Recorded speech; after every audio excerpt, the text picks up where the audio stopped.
Hanggang saan ka dadalhin ng sipag mo? Sa gitna ng tag-init habang tayong mga tao ay naka-aircon, may ilang nasa ilalim ng dagat na nagpapalamig.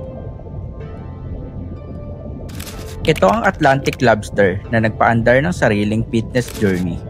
Galing siya sa lalim na 250 meter kung saan malamig, tahimik at wala ring internet syempre. Pero dahil sobrang lamig, napagdesisyonan nilang lumipat. Parang OFW lang ang dating na gustong umuwi sa mas mainit na lugar. Ang mga lobster din ay posibleng mabuhay ng higit 100 taon dahil meron silang enzymes na nagpapanumbalik ng DNA. Kaya mabagal din silang tumanda at pwedeng mabuhay na napakahaba. Pero syempre, maliban na lang kung gagawin mo siyang garlic butter lobster. Parang ang sarap nun . Patuloy lang ang paglalakad niya. Oo, nilakad niya ang 150 kilometers sa ilalim ng dagat nang walang sasakyan, walang grab, puro sipag at determinasyon.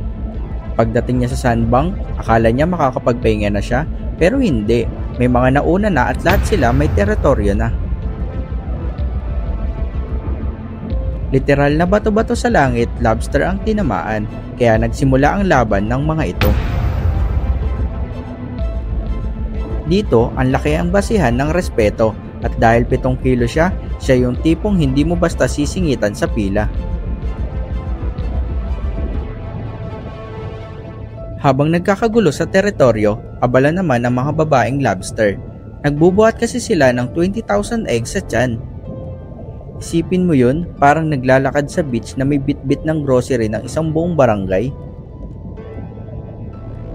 At pagkalipas ng 7 buwan, napisa na ang mga baby lobster at sa loob ng ilang minuto lang, marunong na agad lumangoy.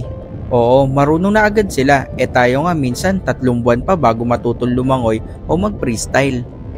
Ganyan ang buhay sa ilalim ng dagat, mabagal, mainit at puno ng drama, pero sa huli, lahat gumagalaw, papunta sa bagong simula.